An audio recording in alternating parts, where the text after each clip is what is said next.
અમેરિકી રાષ્ટ્રપતિ Donald Trump ખાડી દેશોમાં શાંતિ તો ઈચ્છે છે, પણ સવાલ એ છે કે ઈરાન આખરે અમેરિકા સામે ઝૂકવા કેમ તૈયાર નથી? શું ટ્રમ્પ અને નેતન્યાહુનું આકલન ખોટું સાબિત થયું? શા માટે ઈરાનના શાસનની તાકાત અમેરિકા અને ઇઝરાયલ માટે મોટો માથાનો દુખાવો બની ગઈ છે? હોર્મુઝ સ્ટ્રેટને ફરી ખોલવા માટે ઈરાન અમેરિકા પાસે કઈ મોટી કિંમત વસૂલવા માંગે છે? નમસ્કાર મિત્રો, ધ લોકસત્તા શોમાં આપનું સ્વાગત છે.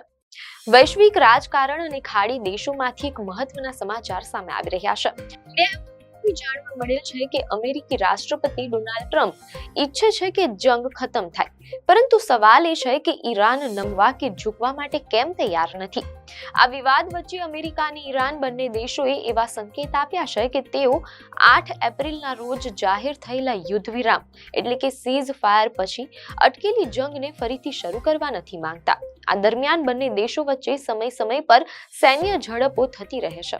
તેમ છતાં પાકિસ્તાન, કતાર અને અન્ય કેટલાક દેશોની મધ્યસ્થતામાં ચાલી રહેલી વાતચીત હજુ બંધ થઈ નથી.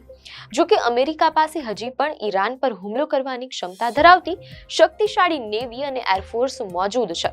મીડિયા અહેવાલો અનુસાર એવું માનીને ચાલવું સુરક્ષિત રહેશે કે ઈરાની શાસને પોતાની સેનાઓને સંપૂર્ણ રીતે સતર્ક રાખી હશે. ખાડી ક્ષેત્ર અને તેની આસપાસ બનેલી આ સૈન્ય તણાવની સ્થિતિ બંને પક્ષો માટે ખોટા આકલન અને મોટી ગેરસમજણનું જોખમ ઊભું કરે છે.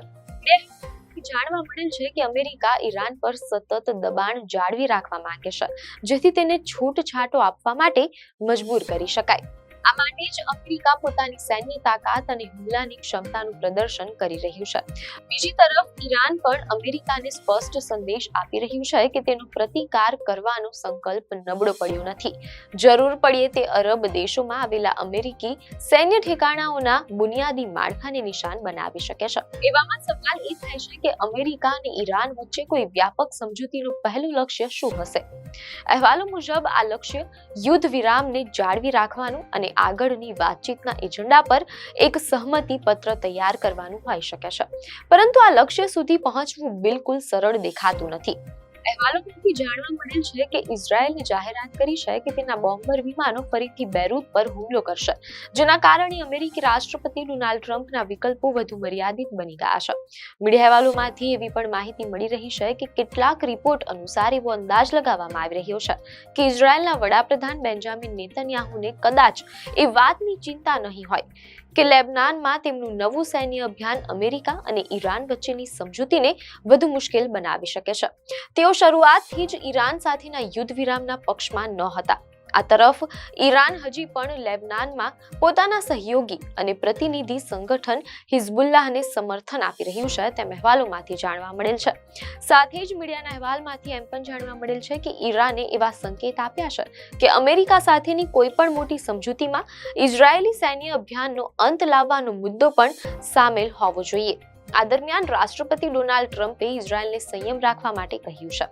મીડિયા અહેવાલોમાંથી એવી પણ માહિતી મળી રહી છે કે કેટલાક રિપોર્ટ અનુસાર એવો અંદાજ લગાવવામાં આવી રહ્યો છે કે જ્યાં સુધી હોર્મુઝ સ્ટ્રેટ એટલે કે સામુદ્રધુનીનો સવાલ છે, તેને ફરીથી ખોલવાના બદલામાં ઈરાન ચોક્કસપણે કંઈક કિંમત વસૂલવા માંગશે. આ કિંમત તેના પર લાગેલા આર્થિક પ્રતિબંધોમાં રાહત મેળવવા અથવા તેની ફ્રીઝ થયેલી સંપત્તિઓને મુક્ત કરાવવાના સ્વરૂપમાં હોઈ શકે છે. ગંભીર વાતચીતની શરૂઆત માટે હોર્મુઝ સ્ટ્રેટનું ખુલવું ખૂબ જ જરૂરી માનવામાં આવે છે. 28 ફેબ્રુઆરીના રોજ અમેરિકા અને ઇઝરાયેલના હુમલા બાદ ઈરાને હોર્મુઝ સ્ટ્રેટને બંધ કરી દીધો હતો. હવે આ મહત્વના દરિયાઈ માર્ગ પરથી ખૂબ જ ઓછા જહાજો પસાર થઈ રહ્યા છે. અહેવાલો દર્શાવે છે કે હાલમાં સાઉદી અરેબિયા પોતાના કેટલાક તેલને પાઇપલાઇન દ્વારા લાલ સમુદ્રના બંદરો સુધી પહોંચાડી રહ્યું છે. તો સંયુક્ત આરબ અમીરાત યુએઈ પાસે પણ એક પાઇપલાઇન છે જે હોર્મુઝ સ્ટ્રેટથી આગળ ઓમાનની ખાડીના કિનારે આવેલા તેના ટર્મિનલો સુધી તેલ પહોંચાડે છે. આ વ્યવસ્થા હોવા છતાં દુનિયાને સામાન્ય સપ્લાયની સરખામણીમાં લગભગ 20% જેટલી તેલ અને ગેસની અછતનો સામનો કરવો પડી રહ્યો છે અને અન્ય જરૂરી નિકાસ પણ પ્રભાવિત થઈ છે.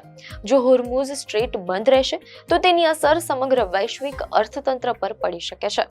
અહેવાલો અનુસાર ડોનાલ્ડ ટ્રમ્પે માનીને યુદ્ધ શરૂ કર્યું હતું કે જીત સરળતાથી મળી જશે, પરંતુ હવે તેમને તેના પરિણામોનો સામનો કરવો પડી રહ્યો છે. અમેરિકામાં આ યુદ્ધ ઘણું અલોકપ્રિય છે અને જો તેને ફરી તેજ કરવામાં આવે તો વધુ અમેરિકનો તેની વિરુદ્ધ થઈ શકે છે. વધુમાં ટ્રમ્પને એ વાતનો સખત પરેજી એટલે કે વાંધો છે કે ઈરાન સાથેની તેમની કોઈ સમજૂતીની સરખામણી 2015માં બરાક ઓબામાના સમયમાં થયેલા પરમાણુ કરાર સાથે કરવામાં આવે. ટ્રમ્પે સમજૂતીની કડક આલોચના કરી હતી. બીજી તરફ મીડિયા અહેવાલો મુજબ ઈરાનની સત્તામાં રહેલા લોકોનું માનવું છે કે તેઓ પોતાની સરકાર અને શાસન વ્યવસ્થાના અસ્તિત્વની લડાઈ લડી રહ્યા છે.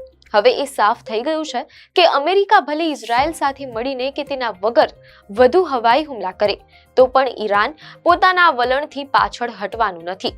તેલનું ઉત્પાદન કરતા અમીર અરબ દેશોને આ યુદ્ધથી લાંબા ગાળાનું આર્થિક નુકસાન થયું છે અને તેઓ નથી ઈચ્છતા કે આ સંકટ વધુ વધે. તેમની આર્થિક વિકાસની રણનીતિ ધારણા પર આધારિત છે કે ખાડી ક્ષેત્ર વૈશ્વિક વ્યાપાર માટે સુરક્ષિત રહે. પરંતુ યુદ્ધે આ છબીને મોટું નુકસાન પહોંચાડ્યું છે. હાલમાં કતાર અને પાકિસ્તાન મધ્યસ્થ તરીકે સક્રિય છે, જ્યારે યુએઈએ ઇઝરાયલ સાથે વ્યૂહાત્મક સંબંધો મજબૂત કરીને ત્યાં iron dome missile defence system તૈનાત કરી છે તેવું અહેવાલોમાં જાણવા મળેલ છે. આમ ટ્રમ્પ અને નેતન્યાહુએ ઈરાનના શાસનની તાકાતને ઓછી આંકી હતી, જે હવે ખોટી સાબિત થઈ છે અને આખી દુનિયા તેના પરિણામો ભોગવી રહી છે. આ વૈશ્વિક તણાવ પર આપનું શું માનવું છે અમને કોમેન્ટમાં જરૂર જણાવશો. આપને માહિતી સારી લાગી હોય તો વિડીયોને લાઈક અને શેર કરજો, ચેનલને સબસ્ક્રાઇબ કરજો.